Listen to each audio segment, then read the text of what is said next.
The ക്രിട്ടിക്കിലേക്ക് സ്വാഗതം. പട്ടികജാതി പട്ടികവർഗ വിഭാഗങ്ങൾക്ക് സാമൂഹ്യനീതി ഉറപ്പുവരുത്തുക എന്ന ലക്ഷ്യത്തോടെ ഇന്ത്യൻ ഭരണഘടന അനുശാസിക്കുന്ന സംവരണത്തിനകത്ത് ഉപസംവരണം നടപ്പാക്കാനുള്ള സുപ്രീം കോടതി വിധി രാജ്യമാകെ ചൂടേറിയ ചർച്ചകൾക്ക് കാരണമായിരിക്കുകയാണ്. വിവിധ പട്ടികജാതി പട്ടികവർഗ സംഘടനകളും നേതാക്കളും തന്നെ ഇക്കാര്യത്തിൽ രണ്ട് തട്ടിലാണ്. കേരളത്തിലും സ്ഥിതി വ്യത്യസ്തമല്ല. ഈ സാഹചര്യത്തിൽ ഈ വിധി സൃഷ്ടിക്കുന്ന സാമൂഹ്യ രാഷ്ട്രീയ പ്രത്യാഘാതങ്ങളെക്കുറിച്ചുള്ള ഒരു സംവാദമാണ് ഇന്നത്തെ ക്രിട്ടിക് മുന്നോട്ട് വയ്ക്കുന്നത്.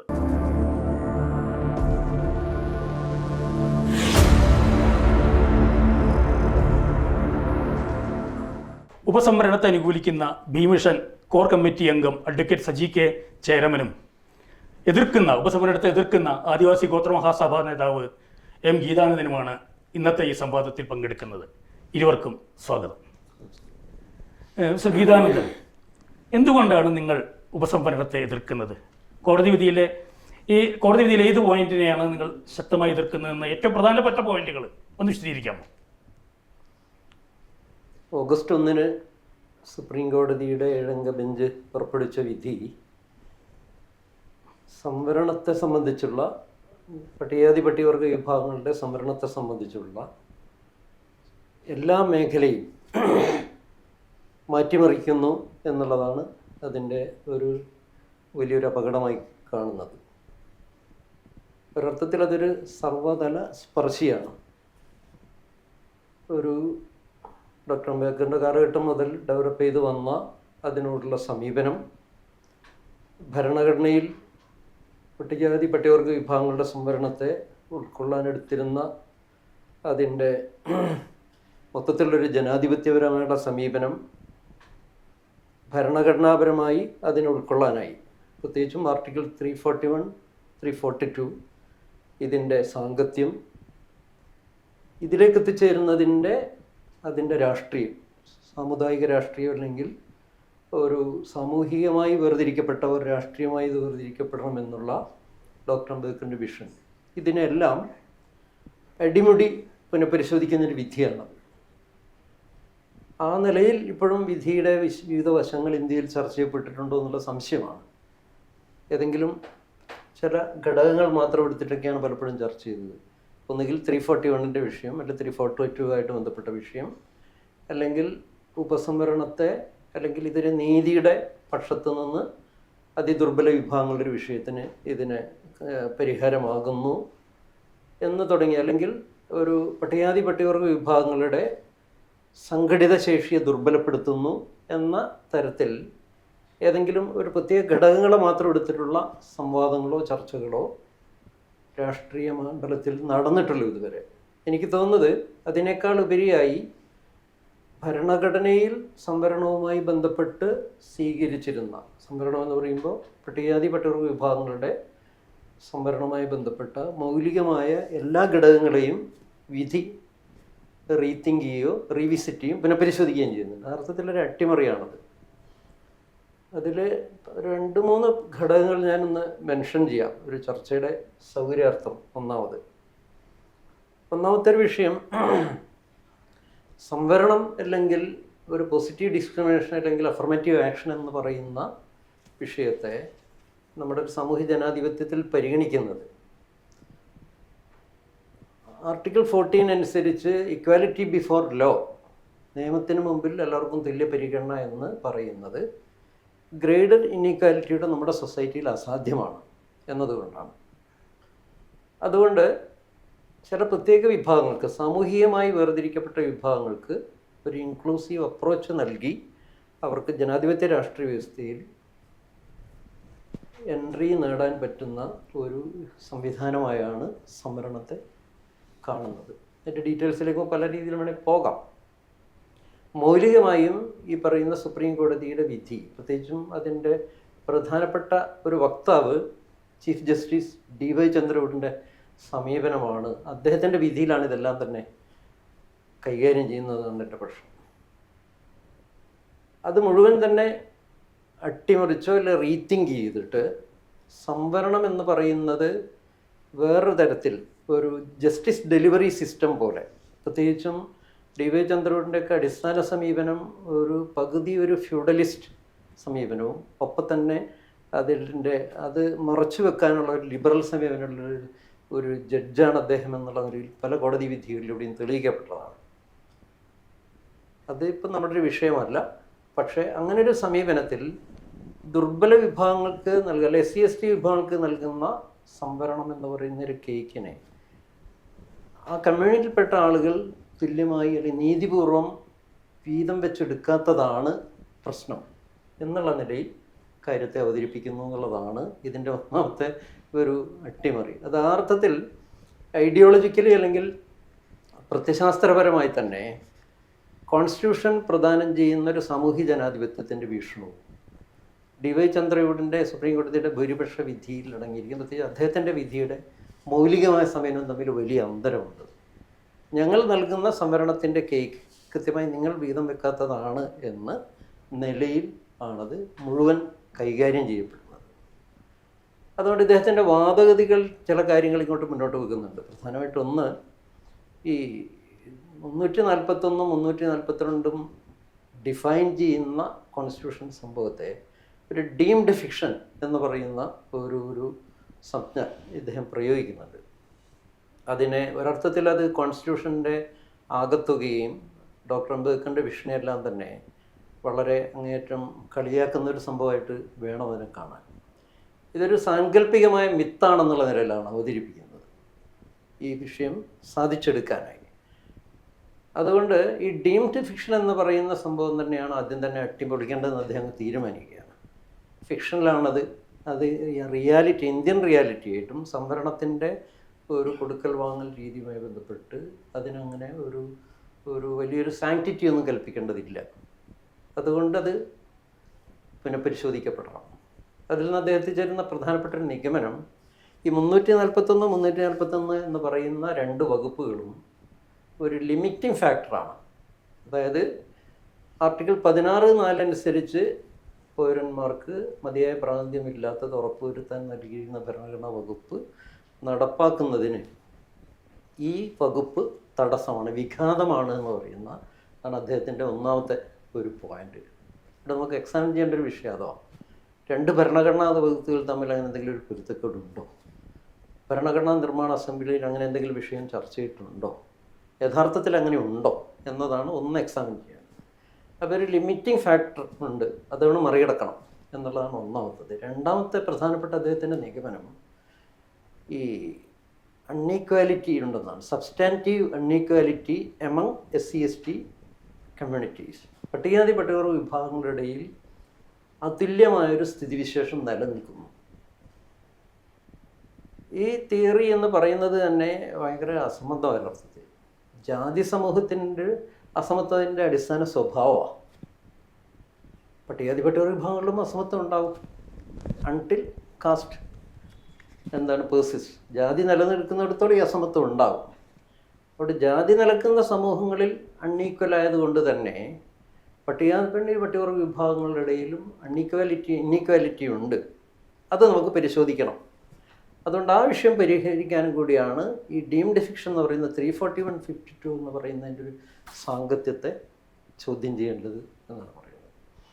ഞാൻ ആദ്യം സൂചിപ്പിച്ചൊരു വിഷയം ഈ പറയുന്ന അഫർമേറ്റീവ് ആക്ഷൻ എന്ന് പറയുന്ന ഒരു സമീപനം, അതായത് നാളിതുവരെ സാമൂഹികമായി പരിഗണന കിട്ടാതിരുന്ന വിഭാഗങ്ങൾക്ക് ഉൾക്കൊള്ളാനുള്ള ഒരു സംവിധാനമായി സംവരണം കാണുമ്പോൾ പട്ടികജാതി പട്ടികവർഗ വിഭാഗങ്ങളെല്ലാം തന്നെ അതിന് കോമ്പീറ്റ് ചെയ്തേ മതിയാകും. കോമ്പിറ്റൻസി വളരെ പ്രധാനപ്പെട്ടതാണ്. അവരുടെ മെറിറ്റും അതിനകത്ത് പ്രധാനപ്പെട്ടതാണ്.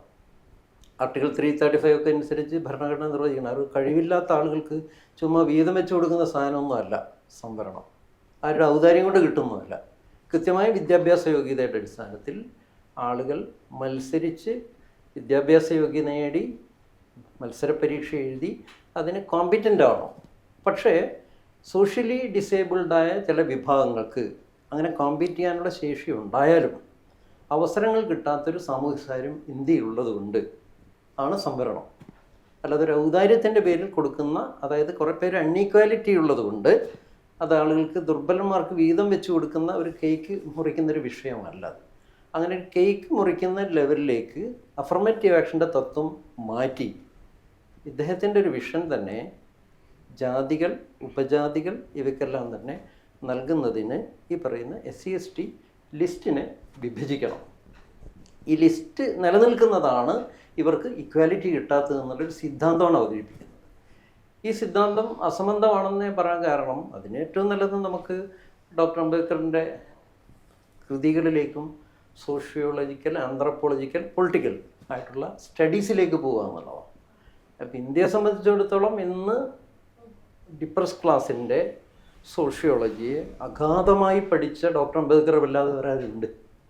ഇത് വലിയ ഇപ്പോൾ ഡിബോയ്സിനെ പോലുള്ള ആളുകളൊക്കെ ഉണ്ടായിട്ടുണ്ട്, കാസ്റ്റിനെ കുറിച്ച് സ്റ്റഡി ചെയ്തവരുണ്ട്, ആന്ത്രപ്പോളജിക്കലി ഹട്ടനെ പോലുള്ള ആളുകളൊക്കെ ഉണ്ടാകും. പക്ഷേ ഒരു ലോക രാഷ്ട്രീയത്തിൻ്റെ ജനാധിപത്യ തത്വത്തെ മുൻനിർത്തി കമ്മ്യൂണിറ്റികളെക്കുറിച്ച് ഇത്രയും അഗാധമായി സ്റ്റഡി ചെയ്ത്, പ്രത്യേകിച്ചും ഹിന്ദുയിസ്റ്റിൻ്റെ റിഡിൽസ് മാത്രമല്ല, ആരാണ് അസ്പൃശ്യർ, ആരാണ് ശൂദ്രാസ് തുടങ്ങിയ നിലയിൽ അഗാധമായി പഠിക്കുന്ന ഒരേ ഒരു സോഷ്യോളജിസ്റ്റ് ഇന്ന് ഇന്ത്യയിൽ അന്നും ഇന്നും വേറെ ആരും ഉണ്ടായിട്ടില്ല.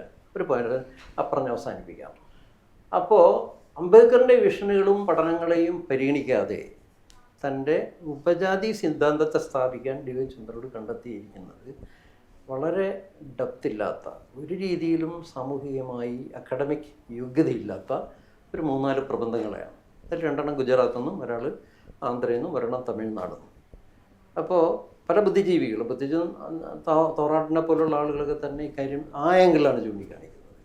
ഇതിൻ്റെ നിയമപരവും മറ്റൊക്കെയായിട്ടുള്ള നൂലാമാറുകളെക്കാളേറെ കോടതിക്ക് പറ്റിയിരിക്കുന്ന ഏറ്റവും വലിയൊരു അമളിയും അബദ്ധവും ഒട്ടും തന്നെ അക്കാഡമിക്കായിട്ടുള്ള സത്യസന്ധതയും ആ നിലയിൽ അത് പുലർത്തേണ്ടിയിരുന്ന ഒരു അഗാധമായ അന്വേഷണത്തിൻ്റെയും ഒരു തരത്തിലുള്ള ഡാറ്റയും ഇല്ല. ഒരു തരത്തിലുള്ള ഡാറ്റയും ഇല്ലാത്തവരെങ്ങനെയാണ് ഇത് എത്തിച്ചേരുക? കോടതി തന്നെ പറയുന്നു ഡാറ്റ സംസ്ഥാന ഗവൺമെൻറ് കണ്ടെത്തണമെന്നാണ്. അപ്പോൾ നമ്മൾ മനസ്സിലാക്കേണ്ടത് ഡിപ്രസ് ക്ലാസ് ആരായിരുന്നു എന്ന് അംബേദ്കർ ഡിഫൈൻ ചെയ്യുന്നതിന് ഏതാണ്ട് ഏറ്റവും ചുരുങ്ങിയത് 1918 മുതലോ 19 മുതലോ ഉള്ള ഹിസ്റ്ററിയിൽ പല ഘട്ടങ്ങളിലായിട്ട് അദ്ദേഹം ആ കമ്മ്യൂണിറ്റിയെ വേർതിരിച്ചെടുക്കാനുള്ള, അത് സാമൂഹികമായ വേർതിരിക്കപ്പെട്ട ജനതയാണ് ഡിപ്രസ് ക്ലാസ് എന്നുള്ളതിന് പഠനങ്ങൾ മാത്രമല്ല വലിയൊരു പ്രത്യശാസ്ത്രപരമായുള്ള യുദ്ധം നടത്തി ആ കമ്മ്യൂണിറ്റിയെ ഡിപ്രസ് ക്ലാസ് എന്നുള്ളതിൽ വേർതിരിച്ചെടുക്കുകയും അവർ അൺടച്ചബിൾസ് ആയതിൻ്റെ സാങ്കത്യം എന്താണോ അതിൻ്റെ അടിസ്ഥാനത്തിലാണ് സോഷ്യലി ഡിമാർക്കറ്റ് ആയിട്ടുള്ള കമ്മ്യൂണിറ്റികൾക്ക് രാഷ്ട്രീയമായ വേർതിരിവ് വേണം എത്തിച്ചേരുന്നത്. അതിൻ്റെ ഒരു എക്സ്പ്രഷനാണ് 341-42 എന്ന് പറയുന്നത്. അപ്പോൾ ഡോക്ടർ അംബേദ്കറിൻ്റെ ഈ വിഷനും ചരിത്ര പഠനങ്ങളെയും ഡിപ്പെൻഡ് ചെയ്യാതെ അല്ലെങ്കിൽ അഗണ്യകൂടിയിൽ തള്ളിക്കൊണ്ട് ഈ വളരെ പൊട്ടയായ സാമൂഹ്യശാസ്ത്ര പഠനങ്ങളെ അവലംബിച്ചിട്ട് ഇതിൽ ഒരു പട്ടികജാതി പട്ടികവിഭാഗങ്ങൾ ഹോമോജീനിയസ് ആയിട്ടുള്ള കമ്മ്യൂണിറ്റികളല്ല, അതിലൊരുപാട് വ്യതിരിക്തമായ ഹെട്രോജീനിയസ് ആണ് എന്നതിൽ ഇത് സുപ്രീം കോടതി പറ്റിയ വലിയൊരു അബദ്ധമാണ്. അപ്പോൾ 341-42 എന്ന് പറയുന്ന വകുപ്പിനെ മറികടക്കാൻ, അതായത് ഇതിന് ലിമിറ്റിംഗ് ഫാക്ടറാണ് എന്നുള്ള അവരുടെ ആ സിദ്ധാന്തത്തെ സാധൂകരിക്കാൻ കണ്ട ഒരു അബദ്ധജടിലമായ ഒരു സമീപനമാണ് കോടതിക്കുള്ളത്. അപ്പോൾ അതിലൊക്കെ നോക്കുമ്പോൾ ഇതൊരു സർവ്വതല സ്പർശയാണ്. അതായത് 341-42 അട്ടിമറിക്കുന്നുള്ള മാത്രമല്ല, അൺടച്ചബിൾസ് എന്ന് പറയുന്ന ഒരു സാമൂഹികമായ ഒരവസ്ഥയെ വിധേയമായ കമ്മ്യൂണിറ്റികളാണ് പട്ടികജാതി പട്ടിക വിഭാഗങ്ങൾ, പ്രത്യേകിച്ചും പട്ടികജാതി വിഭാഗങ്ങളൊന്നും. അതുകൊണ്ടാണ് അവർക്ക് പ്രത്യേക പരിരക്ഷ കിട്ടുന്നുള്ള അതിൻ്റെ പ്രമിസ് മുഴുവൻ അടിച്ചു കളയണമെന്നാണ് കോടതി പറയുന്നത്. അതിന് പ്രസക്തിയില്ല. അതിനിപ്പം ആർട്ടിക്കിൾ 17 എന്ന് പറയുന്നത് ഫലത്തിൽ ഇറേസ് ചെയ്യുന്ന നിലയ്ക്ക് ഈ വാദം, കോടതി ഈ വിധി നിലനിൽക്കുന്നിടത്തോളം അൺടച്ചബിലിറ്റീസ് നോളജ് ഫോംസ് എന്ന് പറയുന്നത് ഉച്ചാടനം ചെയ്യുന്ന പറയുന്ന ആർട്ടിക്കിൾ 17-നെയാണ് അത് ടാർഗറ്റ് ചെയ്യുന്നത്. അത് പോയാൽ അതൊരു ഫണ്ടമെൻ്റൽ റൈറ്റുള്ള വകുപ്പാണ്. അത് പോയി കഴിഞ്ഞാൽ പിന്നെ ബാക്കി നമുക്കുള്ള ഈ എല്ലാ വകുപ്പുകളും 15(4) 16(4) 338, 39 അട്രോസിറ്റി ആക്ട് അതുമായിട്ട് റിലേറ്റ് ചെയ്ത ഇതെല്ലാം മറ്റു തരത്തിലുള്ള ഉപഗ്രഹ വകുപ്പുകൾ മാത്രമാണ്. ആ വകുപ്പുകളുടെയൊക്കെ അന്തസ്സത്തെ ആരംഭിക്കുന്ന ഈ 17 എന്നാണ് എൻ്റെ ഒരു ആർഗ്യുമെൻറ്റ്. അതിനെ അടിച്ചു കളയാന്നുള്ളതാണ് D.Y. ചന്ദ്രചൂഡിൻ്റെ ഒരു അടിസ്ഥാനപരമായ സമീപനം അത് ഭയങ്കര ഫ്യൂഡലും എന്നാൽ പുതിയ ആഗോളവൽക്കരണത്തിൻ്റെ കാലഘട്ടത്തിൽ മോഡിയുടെ ഒരു ഇക്കണോമിയോടൊപ്പം സഞ്ചരിക്കുന്ന ഒരു വിഷൻ എന്നാണ് വരുന്നത്. അപ്പോൾ ഒരു ലിബറൽ ലോകത്തിൽ ഇനി ഈ ജാതികൾ തമ്മിൽ മത്സരിക്കുക എന്നുള്ളതാണ് എൻ്റെ വിഷൻ. അതുകൊണ്ട് തന്നെ എതിർക്കുന്നത്. ഈ ഇപ്പോൾ പറഞ്ഞ പോലെ സംവരണം എന്ന കേക്ക് തുല്യമായി മുറിക്കാത്തതാണ് വിഷയം. എന്തുകൊണ്ടാണ് നിങ്ങൾ ഉപസംവരണത്തെ അനുകൂലിക്കുന്നത്? അതുപോലെ ഹോമോജീനിയസ് അല്ല ഈ സമൂഹമെന്ന് നിലപാടെടുക്കാനുള്ള കാരണം എന്താണ്? ഉന്നയിച്ച ചോദ്യത്തോട് പ്രതികരിക്കുന്നതിന് മുമ്പ് അതിലേക്ക് വരുന്നതിന് വേണ്ടിയിട്ട് ഈ സുപ്രീം കോടതി വിധിയിലേക്ക് വന്ന നാൾവഴികളെ സംബന്ധിച്ച് ഒരു വ്യക്തത ഉണ്ടാകണമെന്നുള്ളതാണ് ഞങ്ങൾ ഈ കാര്യത്തിൽ സ്വീകരിച്ചിട്ടുള്ള സുചിന്തിതമായ ഒരു അഭിപ്രായം.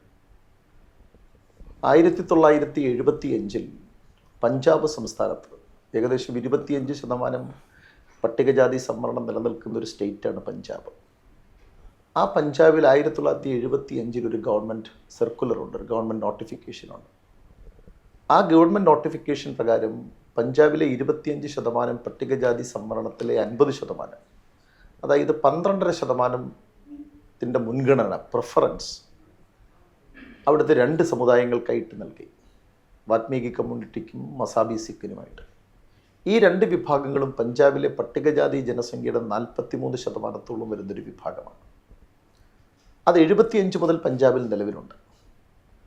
ആ നിലവിലുള്ള ഗവൺമെൻറ് ഓർഡറിനെതിരായി, ഗവൺമെൻറ് നോട്ടിഫിക്കേഷനെതിരായിട്ടാണ് ഒരു petition, writ petition Punjab and Haryana ഹൈക്കോടതിയിൽ വരികയാണ്. 2004 ശേഷമാണ് ആ പെറ്റീഷൻ വരുന്നത്. 2004 ശേഷം അത്ര ഒരു പെറ്റീഷൻ അത് അൺകോൺസ്റ്റിറ്റ്യൂഷണൽ ആണെന്ന് പറയണമെന്നുള്ള പെറ്റീഷൻ വരാനുള്ളൊരു പ്രധാനപ്പെട്ട കാരണം 2004 EV ചിന്നയ്യ കേസിൻ്റെ ഡിക്റ്റമാണ്. 2004 പഞ്ചാബ് ആൻഡ് ഹരിയാന ഹൈക്കോടതി പഞ്ചാബ് നോട്ടിഫിക്കേഷൻ 75 നോട്ടിഫിക്കേഷൻ റദ്ദാക്കി on the basis of EV Chinnaiah case. തുടർന്ന് 2006 പഞ്ചാബ് നിയമസഭ ഇതേ നോട്ടിഫിക്കേഷൻ അന്തസത്ത ഉൾക്കൊള്ളിച്ചുകൊണ്ടൊരു നിയമം പാസ്സാക്കി. സെയിം ആയിരുന്നു അതിൻ്റെ റിസൾട്ട്. മസാബി സിക്കിനും വാത്മീകിക്കും അനുകൂലമായി പ്രിഫറൻസ് നൽകുന്നൊരു സംവരണ വ്യവസ്ഥ. ആ നിയമത്തെയും 2006 നിയമത്തെയും പഞ്ചാബ് ആൻഡ് ഹരിയാന ഹൈക്കോടതി 2008 ഒരു വിധിന്യായത്തിലൂടെ പഞ്ചാബ് ആൻഡ് ഹരിയാന ഹൈക്കോടതിൻ്റെ ഡിവിഷൻ ബെഞ്ച് റദ്ദാക്കുന്നു. അതിനെതിരായി സ്റ്റേറ്റ് ഓഫ് പഞ്ചാബ് സുപ്രീം കോടതിയിൽ വരികയാണ് ചെയ്യുന്നത്. അതാണ് ഈ കേസിൻ്റെ ഒരു നാൾവഴി. ആദ്യം ഈ കേസ് പരിഗണിച്ചത് ഒരു 2 അംഗ ബെഞ്ചാണ്. 3 അംഗ ബെഞ്ചാണ്. 3 അംഗ ബെഞ്ച് ഈ കേസ് പരിഗണിച്ചതിന് ശേഷം അവരെത്തിയൊരു നിഗമനം ഇതാണ്. EV ചിന്നയ്യ കേസിനെ ആശ്രയിച്ചാണ് പഞ്ചാബ് ആൻഡ് ഹരിയാന ഹൈക്കോടതി തീരുമാനമെടുത്തിരിക്കുന്നത്, ഈ ജഡ്ജ്മെൻറ്റ് പാസ്സാക്കിയിരിക്കുന്നത്. ദറ്റ് ഈസ് അബ്സല്യൂട്ട്ലി റോങ്, തെറ്റാണ്. ഭരണഘടനയെ ശരിയായ നിലയിലല്ല EV ചിന്നയ്യ കേസിൽ സുപ്രീം കോടതി വിലയിരുത്തിയത്. അതുകൊണ്ട് അത് പുനഃപരിശോധിക്കപ്പെടണം. ഞങ്ങൾ 3 പേരാണ് 5 അംഗ ഭരണഘടനാ ബെഞ്ചിൻ്റെ തീരുമാനത്തെ പുനഃപരിശോധിക്കാൻ ഞങ്ങൾക്കാവില്ല എന്ന് പറഞ്ഞ് ഇവരത് റെഫർ ചെയ്യാണ് ചെയ്തത്. ആ റെഫറൻസ് പിന്നീട് വരുന്നത് ഒരു 5 അംഗ ഭരണഘടനാ ബെഞ്ചിൻ്റെ മുന്നിലാണ്. ആ 5 അംഗ ഭരണഘടനാ ബെഞ്ച് 2020 ഏകകണ്ഠമായി ഒരു വിധി പറയുന്നുണ്ട്. 2020 ഈ 5 അംഗ ഭരണഘടനാ ബെഞ്ച് പറഞ്ഞതും 3 അംഗ ബെഞ്ച് പറഞ്ഞതിന് സമാനമായ ഒരു കൺക്ലൂഷനിലേക്കാണ് വരുന്നത്. 3 അംഗ ബെഞ്ചിൻ്റെ വിധി തന്നെയാണ് അവരും ആവർത്തിക്കുന്നത്. അവർ പറയുന്നത് EV ചിന്നയ്യ കേസിലെ വിധി തെറ്റാണ്, അത് ശരിയായ നിയമവ്യാഖ്യാനമല്ല, അതുകൊണ്ട് തന്നെ അത് റീവിസിറ്റ് ചെയ്യപ്പെടണം. പക്ഷേ ഞങ്ങൾ 5 പേരാണ്, അവരും 5 പേരാണ്. അതുകൊണ്ട് തന്നെ അതിനെതിരായ ഒരു ജഡ്ജ്മെൻറ്റ് പാസ്സാക്കാൻ ഞങ്ങൾ മുതിരുന്നില്ല എന്ന് പറഞ്ഞ് ഇവർ ഒരു 7 അംഗ ഭരണഘടനാ ബെഞ്ചിലേക്ക് വരും. അങ്ങനെയാണ് 2024 ഓഗസ്റ്റ് 1 സുപ്രീം കോടതി വിധിക്ക് ആധാരമായ ഒരു 7 അംഗ ഭരണഘടനാ ബെഞ്ചിൻ്റെ വിധിന്യായം ഉണ്ടാകുന്നത്. ഈ നാൾവഴികളിലൂടെ മുഴുവൻ സഞ്ചരിച്ചിട്ടാണ്. മാത്രമല്ല പഞ്ചാബിലെ നിയമം മാത്രമല്ല പിന്നീട് ഈ 7 അംഗ ബെഞ്ചിൻ്റെ പരിശോധനയ്ക്കായിട്ട് വരുന്നത്. ഹരിയാനയിലെ നിയമം വരുന്നുണ്ട്. ഹരിയാനയിൽ 1994 there was a നോട്ടിഫിക്കേഷൻ. അത് പിന്നീട് 2000 നിയമമാകുന്നു. തമിഴ്നാട്ടിൽ 2009 ഒരു നിയമം ഉണ്ടാകുന്നു. ആ നിയമവും ഈ 3 നിയമങ്ങളുടെയും ഭരണഘടനാ സാധുതയാണ് ബഹുമാനപ്പെട്ട സുപ്രീം കോടതി പരിശോധിക്കുന്നത്. ഹരിയാന, പഞ്ചാബ്, തമിഴ്നാട്. നമ്മൾ ആദ്യം മനസ്സിലാക്കേണ്ട ഒരു പ്രധാനപ്പെട്ട കാര്യം, ഈ 3 സംസ്ഥാന നിയമങ്ങളുടെ ഭരണഘടനാ സാധുതയാണ് സുപ്രീം കോടതിയുടെ പരിഗണനയ്ക്ക് വരുന്നത് എന്നതാണ്. മറ്റൊരു പ്രധാനപ്പെട്ട കാര്യം, ഈ 3 സംസ്ഥാനങ്ങളും നിയമങ്ങൾ പാസ്സാക്കുന്നത് ആവശ്യമായ ഡേറ്റകളുടെ അടിസ്ഥാനത്തിലാണ് എന്നുള്ളതാണ്. തമിഴ്നാട്ടിൽ ജസ്റ്റിസ് ജനാർദ്ദൻ കമ്മീഷൻ റിപ്പോർട്ട് വന്നു. പഞ്ചാബിൽ അതുപോലെ തന്നെ ഹരിയാനയിൽ justice Gurnam Singh commission report വന്നു. ആന്ധ്രാപ്രദേശിൽ ഓൾറെഡി ഇ.വി. ചിന്നയ്യ പരിശോധിച്ചതാണ്, justice Ramachandran Raju commission report വന്നു. കർണാടകയിൽ ഒരു കമ്മീഷൻ ഉണ്ടായിരുന്നു, ജസ്റ്റിസ് സദാശിവൻ കമ്മീഷൻ ഉണ്ടായിരുന്നു. ഈ ഡേറ്റകളുടെയൊക്കെ അടിസ്ഥാനത്തിൽ അതാത് സംസ്ഥാനങ്ങൾ പാസാക്കിയ നിയമമാണ്. ആ സംസ്ഥാനങ്ങളിലെ പട്ടികജാതി പട്ടികവർഗ വിഭാഗങ്ങൾ അനുഭവിച്ചു വന്നിരുന്ന സംവരണ വ്യവസ്ഥ എത്ര കണ്ട് ഫലപ്രദമായി വിനിയോഗിക്കപ്പെട്ടു എന്ന നിലയിലുള്ള പരിശോധനയാണ് ആ കമ്മീഷനുകൾ നടത്തിയത്. സോ അവരെ സംബന്ധിച്ചിടത്തോളം, ആ സംസ്ഥാനങ്ങളെ സംബന്ധിച്ചിടത്തോളം നിയമങ്ങൾ പാസ്സാക്കുന്നതിൽ അടിസ്ഥാനപരമായ ഡേറ്റ അവരുടെ കയ്യിൽ ഓൾറെഡി ഉണ്ട്. അതുകൊണ്ട് തന്നെ സുപ്രീം കോടതിക്ക് ആ സംസ്ഥാനങ്ങളുടെ നിയമങ്ങളുടെ ഭരണഘടനാ സാധുത പരിശോധിച്ചത് കൊണ്ട് തന്നെ മറ്റൊരു ഡേറ്റയെ ആശ്രയിക്കേണ്ട ആവശ്യമുണ്ടായിരുന്നില്ല എന്നാണ് നമ്മൾ മനസ്സിലാക്കേണ്ടത്. അതോടൊപ്പം തന്നെ വളരെ പ്രധാനപ്പെട്ട മറ്റൊരു കാര്യം ഇതിനോടനുബന്ധമായി സൂചിപ്പിക്കാനുള്ളത്, ആന്ധ്രാപ്രദേശിലടക്കം ഈ നിയമങ്ങളൊക്കെ ഉണ്ടാകുന്നത് ഭരണകൂടങ്ങൾ അല്ലെങ്കിൽ സ്റ്റേറ്റ് ഏകപക്ഷീയമായി ഈ വിഭാഗങ്ങളുടെ മേൽ അടിച്ചേൽപ്പിക്കുന്നതല്ല എന്നാണ് ഞങ്ങൾ മനസ്സിലാക്കിയത്. കാരണം 1980 മുതൽ ആന്ധ്രാപ്രദേശിൽ അവിടുത്തെ പ്രബലമായ ഒരു കാസ്റ്റ് കമ്മ്യൂണിറ്റി, മാദിഗ വിഭാഗം, അവർ ഈ വിഭാഗത്തിന് അല്ലെങ്കിൽ ഈ മാദിഗ വിഭാഗത്തിന് കാറ്റഗറൈസേഷൻ വേണമെന്ന് പറഞ്ഞുകൊണ്ട് തെരുവിൽ വലിയ പ്രക്ഷോഭങ്ങൾ നയിച്ചിട്ടുണ്ട്. ഇന്ത്യയിലെ പല സംസ്ഥാനങ്ങളിലും, തമിഴ്നാട്ടിൽ അരുന്ധതിയാർ കമ്മ്യൂണിറ്റി ഈ സബ് ക്ലാസിഫിക്കേഷൻ അഥവാ സബ് കാറ്റഗറൈസേഷൻ പല പേരുകളിലാണ് പറയുന്നത്, റിസർവേഷൻ, ഉപസംവരണം വേണമെന്ന പേരിലുള്ള വിവിധങ്ങളായ ആവശ്യങ്ങൾ ഉന്നയിച്ചുകൊണ്ട് ഈ വിഭാഗത്തിനിടയിൽ നിന്ന് തന്നെ ഉയർന്നു വന്ന ആവശ്യമാണ്. എന്നിട്ട് കേരളത്തിൽ പോലും അതിനനുകൂലമായ നിലയിലുള്ള നിലപാടുകൾ ഉയർത്തിക്കൊണ്ട് സിദ്ധനാർ സർവീസ് സൊസൈറ്റി അടക്കമുള്ള കാര്യങ്ങൾ, കല്ലട നാരായണൻ MLA കേരളത്തിൻ്റെ നിയമസഭയിൽ പ്രമേയം അവതരിപ്പിക്കുകയും 1979 ബാബു വിജയനാഥൻ കമ്മീഷൻ കേരളത്തിൽ പ്രവർത്തിക്കുകയും പരിശോധനകൾ നടത്തുകയും ചില റെക്കമെൻഡേഷൻസ് മുന്നോട്ട് വെക്കുകയും ചെയ്തിട്ടുണ്ട്. അതുകൊണ്ട് സ്റ്റേറ്റ് ഏകപക്ഷീയമായി പട്ടികജാതി പട്ടികവർഗ വിഭാഗങ്ങൾക്ക് മേൽ അടിച്ചേൽപ്പിക്കുന്നതല്ല, മറിച്ച് പട്ടികജാതി ലിസ്റ്റിൽ ഉൾപ്പെട്ട ചില ജാതി വിഭാഗങ്ങൾ തങ്ങൾക്ക് സംവരണത്തിലൂടെ മതിയായ പ്രാതിനിധ്യം ലഭിക്കുന്നില്ല എന്നതിൻ്റെ അടിസ്ഥാനത്തിൽ നടത്തിയ പ്രക്ഷോഭങ്ങളുടെ ഫലമായിട്ടാണ് ഈ നിയമങ്ങൾ ഈ സംസ്ഥാനങ്ങളിൽ രൂപപ്പെടുന്നത് എന്നതാണ് നമ്മൾ അടിസ്ഥാനപരമായി മനസ്സിലാക്കേണ്ട ഒരു പ്രധാനപ്പെട്ട കാര്യം. അല്ലാതെ തികച്ചും ഏകപക്ഷീയമായ സ്റ്റേറ്റിൻ്റെ ഒരു വിലയിരുത്തലല്ല. മറ്റൊരു കാര്യം എന്നോട് ചോദിച്ച ചോദ്യവുമായി ബന്ധപ്പെട്ട് പറഞ്ഞാൽ, ഞങ്ങളിത് പരിശോധിച്ചു. ഇത് പരിശോധിച്ചപ്പോൾ ഞങ്ങൾ എടുത്തൊരു നിലപാട് ഇതാണ്: പ്രാതിനിധ്യമാണ് സംവരണത്തിൻ്റെ അടിസ്ഥാനപരമായ ദർശനമെന്ന് പറയുന്നത്. ആർട്ടിക്കിൾ 16(4) തന്നെ പറയുന്നത് അഡിക്വേറ്റ് റെപ്രസെൻറ്റേഷനാണ്, മതിയായ പ്രാതിനിധ്യമാണ്. ബാക്ക്വേർഡ് ക്ലാസ് എന്ന് പറയുന്ന പ്രയോഗമാണ് 16(4) ഉള്ളത്. 15(4) ഉള്ളതുപോലെ തന്നെ ഒരു schedule caste, schedule tribe, SC ST എന്ന് പറയുന്ന പ്രയോഗം 16(4) 340 നിന്ന് കടം കൊണ്ടതാണ് 15(4) എന്ന് പറയുന്നത്, ആർട്ടിക്കിൾ 1 ഭരണഘടനാ ഭേദഗതിയുമായി ബന്ധപ്പെട്ടുണ്ടായത്. അപ്പോൾ അതുകൊണ്ട് തന്നെ മതിയായ പ്രാതിനിധ്യം ലഭിച്ചിട്ടില്ല എന്ന് ഏതെങ്കിലും ഒരു വിഭാഗം മുന്നോട്ട് വരികയാണെങ്കിൽ അവർക്ക് മതിയായ പ്രാതിനിധ്യം ഉറപ്പാക്കാനുള്ള ബാധ്യത സ്റ്റേറ്റിനില്ലേ? സ്റ്റേറ്റിനുണ്ട് എന്നാണ് ഞങ്ങൾ വിശ്വസിക്കുന്നത്. മതിയായ പ്രാതിനിധ്യം, ഞങ്ങൾക്ക് മതിയായ പ്രാതിനിധ്യം ലഭിച്ചിട്ടില്ല, ഞങ്ങൾക്ക് മതിയായ പ്രാതിനിധ്യം ലഭിക്കാൻ ആവശ്യമായ നടപടികൾ സ്വീകരിക്കപ്പെടണമെന്ന് ഒരു വിഭാഗം അവരുടെ ഡിമാൻഡുകൾ മുന്നോട്ട് വെക്കുമ്പോൾ ആ ഡിമാൻഡിനോട് പോസിറ്റീവായിട്ട് പ്രതികരിക്കുക എന്നതാണ് പ്രാതിനിധ്യം. ജനാധിപത്യം ഒരു പ്രാതിനിധ്യ അവകാശമാണെങ്കിൽ ജനാധിപത്യത്തിന് വേണ്ടി നിലകൊള്ളേണ്ടവർ സ്വീകരിക്കേണ്ട നിലപാട് എന്നതിൻ്റെ അടിസ്ഥാനത്തിലാണ് ഞങ്ങൾ ഈ വിഷയത്തിൽ ഒരു നിലപാട് സ്വീകരിക്കുകയും ഈ സുപ്രീം കോടതി വിധിയെ എതിർക്കാൻ മതിയായ കാരണങ്ങളില്ല എന്ന വിലയിരുത്തലിലേക്ക് ഞങ്ങൾ പോകുന്നത്. അങ്ങനെ ചോദിച്ചൊരു ചോദ്യം എനിക്ക് തോന്നുന്നത് ഹോമോജിനസ് ഹെട്രോജിനസുമായി ബന്ധപ്പെട്ടതാണ്. അവിടെ സുപ്രീം കോടതി ഹോമോജിനസും ഹെട്രോജിനസും ചർച്ച ചെയ്യുന്ന എന്തിൻ്റെ അടിസ്ഥാനത്തിലാണ്? പട്ടികജാതി പട്ടികവർഗക്കാർ എല്ലാം ഹോമോജിനസ് ആണെന്നോ ഹെട്രോജിനസ് ആണെന്നോ അന്തിമ വിധി തീർപ്പല്ല കൽപ്പിക്കുന്നത്. മറിച്ച് സംവരണം എന്ന് പറയുന്ന ഭരണഘടനാപരമായ അവകാശം വിതരണം ചെയ്യപ്പെടുന്നതിൽ, അതിൻ്റെ പ്രയോജനം ലഭിക്കുന്നതിൽ there is no homogeneity and there is no heterogeneity എന്ന നിലയിലാണ് ഹോമോജിനിറ്റിയെ സംബന്ധിച്ചും ഹെട്രോജിനിറ്റിയെ സംബന്ധിച്ചുമുള്ള ചർച്ച സുപ്രീം കോടതി വിധിന്യായത്തിൽ മുന്നോട്ട് വെക്കുന്നത് എന്ന് സൂക്ഷ്മമായി പരിശോധിച്ചാൽ മനസ്സിലാക്കാൻ പറ്റും. മാത്രമല്ല, ഈ സുപ്രീം കോടതി വിധി എന്ന് പറയുന്നത് ഏകദേശം 4-5 ഭാഗങ്ങളാണ്. ഒന്ന്, ജസ്റ്റിസ് മനോജ് മിശ്രയും ജസ്റ്റിസ് DY ചന്ദ്രചൂഡും അടങ്ങുന്നതാണ് പ്രധാന ജഡ്ജിമെൻറ്റ് എഴുതിയിട്ടുള്ള ആൾ. അതിന് സബ്സിഡറി ആയിട്ടുള്ള ജഡ്ജ്മെൻറ്റ് എഴുതിയിട്ടുള്ളത്, ഇൻഡിപെൻഡൻറ്റ് ജഡ്ജ്മെൻറ്റ് എഴുതിയിട്ടുള്ളത്, ഒന്ന് ബാല ത്രിവേദി ഡിസെൻഡിങ് ജഡ്ജ്മെൻറ്റാണ്. 2 BR ഗവായി ഇത് സംബന്ധിച്ചുകൊണ്ടുള്ള ജസ്റ്റിസ് DY ചന്ദ്രചൂഡിൻ്റെ നിലപാടിനെ അനുകൂലിച്ചുകൊണ്ടുള്ള ആളാണ്. അതുപോലെ തന്നെ ജസ്റ്റിസ് പങ്കജ് മിത്തൽ ഇതിനെ അനുകൂലിച്ചുകൊണ്ടുള്ള വിധിന്യായം എഴുതുന്നയാളാണ്. ബാക്കിയുള്ളവരെല്ലാം 2 വരിയിലോ 3 വരിയിലോ 2 പേജിലോ ഈ ജസ്റ്റിസ് DY ചന്ദ്രചൂഡിൻ്റെയും അതുപോലെ തന്നെ ജസ്റ്റിസ് ഗവായിയുടെയും ജഡ്ജ്മെൻറ്റിനെ അനുകൂലിച്ചുകൊണ്ട് രംഗത്ത് വരുന്ന ആളുകളാണ്. ഇതിൽ ഏറ്റവും നന്നായി റിസർച്ച് നടത്തിയിരിക്കുന്ന എനിക്ക് തോന്നുന്നത് ജസ്റ്റിസ് ഗവായിയുടെ ജഡ്ജ്മെൻറ്റിലാണ്. 141 പേജുകളാണ് ജസ്റ്റിസ് ചന്ദ്രചൂഡിൻ്റെ ജഡ്ജ്മെൻറ്റിലുള്ളതെങ്കിൽ 281 പേജുകളാണ് 280 പേജുകളാണ് ജസ്റ്റിസ് ഗവായുടെ ജഡ്ജ്മെൻറ്റുകൾ. വളരെ വിശദമായി depressed class 1935 government of India act, അതിനു മുമ്പുണ്ടായിരുന്ന depressed class, government of India ആക്ടിൽ എങ്ങനെയാണ് ഷെഡ്യൂൾ കാസ്റ്റ് നിർവചിക്കപ്പെട്ടിരിക്കുന്നത്, എങ്ങനെയാണ് ഷെഡ്യൂൾ കാസ്റ്റ് എന്ന് പറയുന്ന ലിസ്റ്റ് രൂപപ്പെടുന്നത്, ആ ലിസ്റ്റ് രൂപപ്പെടുന്നതിന് അടിസ്ഥാനപരമായ രാഷ്ട്രീയ സാമൂഹിക സാഹചര്യങ്ങൾ എന്തായിരുന്നു എന്ന കാര്യമൊക്കെ വളരെ വിശദമായി ജസ്റ്റിസ് ഗവായ്, അദ്ദേഹം ഒരു പട്ടികാധികാരം കൂടിയാണ്, അദ്ദേഹത്തിൻ്റെ വിധിന്യായത്തിൽ പരിശോധിക്കുന്നുണ്ട്. അദ്ദേഹത്തിൻ്റെ വിധിന്യായത്തിൽ അത് വസ്തുനിഷ്ഠമായി പരിശോധിക്കുന്നുണ്ട്. ഇവിടെ പ്രധാനപ്പെട്ട ക്വസ്റ്റ്യൻ ഇതാണ്.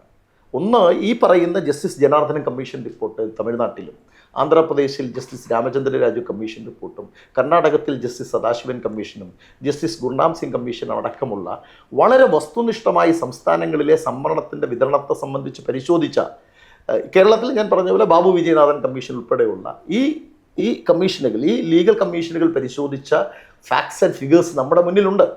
ആ മുന്നിലുള്ള ഫിഗേഴ്സ് സൂചിപ്പിക്കുന്ന എന്താണ്? ചില വിഭാഗങ്ങൾക്ക്, പട്ടികജാതിയിലെ ചില വിഭാഗങ്ങൾക്ക് സംവരണത്തിൻ്റെ പ്രയോജനം നാളിതുവരെ ലഭിച്ചിട്ടില്ല. അവർക്ക് കൂടി സംവരണത്തിൻ്റെ പ്രയോജനം ലഭിക്കത്തക്ക നിലയിൽ സംവരണത്തെ പുനഃക്രമീകരിക്കണമെന്നത് മാത്രമാണ് സുപ്രീം കോടതി വിധിയുടെ അന്തസത്ത. അതിൽ ഒരു തെറ്റുണ്ട് എന്ന് ഞങ്ങൾ കരുതുന്നില്ല. ഈ സംവരണത്തിൻ്റെ ആനുകൂല്യം ഇതുവരെ കിട്ടാത്തവർക്ക് അത് കിട്ടുക എന്നുള്ളതാണ് സുപ്രീം കോടതി വിധിയുടെ അന്തസത്ത എന്നാണ് അഡ്വക്കേറ്റ് സജി കെ ചേരാമൻ പറയുന്നത്. അതാണ് അതിൻ്റെ അന്തസത്ത. അതുപോലെ തന്നെ ഏറ്റവും സൈദ്ധാന്തികമായിട്ട് ഏറ്റവും ചർച്ച നടക്കുന്നത് ഹോമോജീനിയസ് വിഭാഗമാണോ അല്ലയോ എന്നുള്ള വിഷയമല്ലേ. ഈ രണ്ട് വിഷയത്തെക്കുറിച്ച് എന്താണ്? ഈ അതിദുർബലരായിട്ടുള്ള സാമൂഹ്യ വിഭാഗങ്ങൾ, പട്ടികജാതി വിഭാഗങ്ങളുണ്ട് എന്നുള്ളതൊരു വസ്തുതയാണ്, നമ്മളാരും നിരാകരിച്ചിട്ട് കാര്യമില്ല. അത് കോൺസ്റ്റിറ്റ്യൂഷൻ അസംബ്ലിയുടെ കാലഘട്ടത്തിൽ തന്നെ അംഗീകരിക്കുന്നതും ഇന്നും തുടരുന്നൊരു സാമൂഹ്യ കാര്യമാണ്. അവരുടെ വിഷയത്തിന് പരിഹാരം കോടതിക്കുണ്ടോ എന്ന് ചോദിച്ചാൽ അവരുടെ പേരിലാണ് ഇത് ചെയ്യുന്നതെങ്കിലും യഥാർത്ഥത്തിൽ കോടതി തന്നെ അവതരിപ്പിച്ചിരുന്ന ഫോർമുലകളിലും തന്നെ അതിദുർബല വിഭാഗങ്ങൾക്ക് അല്ലെങ്കിൽ സാമൂഹികമായി താരതമ്യേന പിന്നാക്കം നിൽക്കുന്ന വിഭാഗങ്ങൾക്ക് പ്രത്യേക പരീക്ഷയൊന്നും തന്നെ കിട്ടാൻ സാധ്യതയില്ല, കിട്ടില്ല. അതാണ് അതിൻ്റെ ഒരു പ്രശ്നം. ഞാൻ അതിലേക്ക് വരാം. അതിനു മുമ്പ് സജി കെ ചരൺ പറഞ്ഞ ഒരു കാര്യങ്ങളും സുപ്രീം കോടതി വിധിയുമായി ബന്ധപ്പെട്ട അവരുടെ നിരീക്ഷണവും തമ്മിൽ നമ്മളൊന്ന് താരതമ്യം ചെയ്തിട്ടുണ്ടെന്ന് എനിക്ക് തോന്നുന്നു. കോടതി വിധി ഒരു കാര്യം അംഗീകരിക്കുന്നുണ്ട്, ഡാറ്റ ഇല്ല എന്നാണ് പറയുന്നത്. നമ്മൾ ഡാറ്റ ഇല്ലാന്നതിൻ്റെ പറയുന്നതിൻ്റെ കാരണം ഡാറ്റ ഇല്ലാത്തത് കൊണ്ടാണത്. അതിലേക്ക് ഞാൻ വരുന്നു.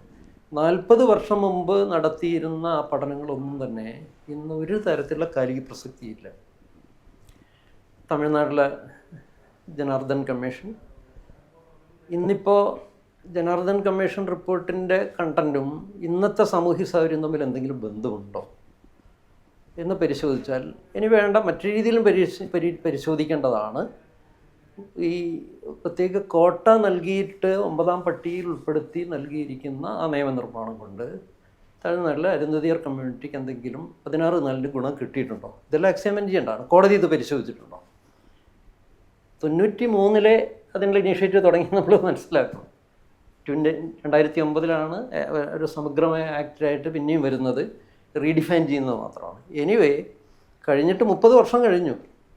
30 വർഷം കഴിഞ്ഞതിന് ശേഷം അരുന്ധതിയാർ കമ്മ്യൂണിറ്റിക്ക് ഒരു സ്പെഷ്യൽ കോട്ട നൽകിയത് കൊണ്ട് എന്തുമാത്രം പുരോഗതി ഉണ്ടായിട്ടുണ്ട്? മതിയായ പ്രാതിനിധ്യം ഉണ്ടായിട്ടില്ലെങ്കിൽ 30 വർഷം ഇവർ എന്താണ് ചെയ്തുകൊണ്ടിരുന്നത് തമിഴ്നാട് ഗവൺമെൻറ് ഈ ആക്റ്റും കൊണ്ട്?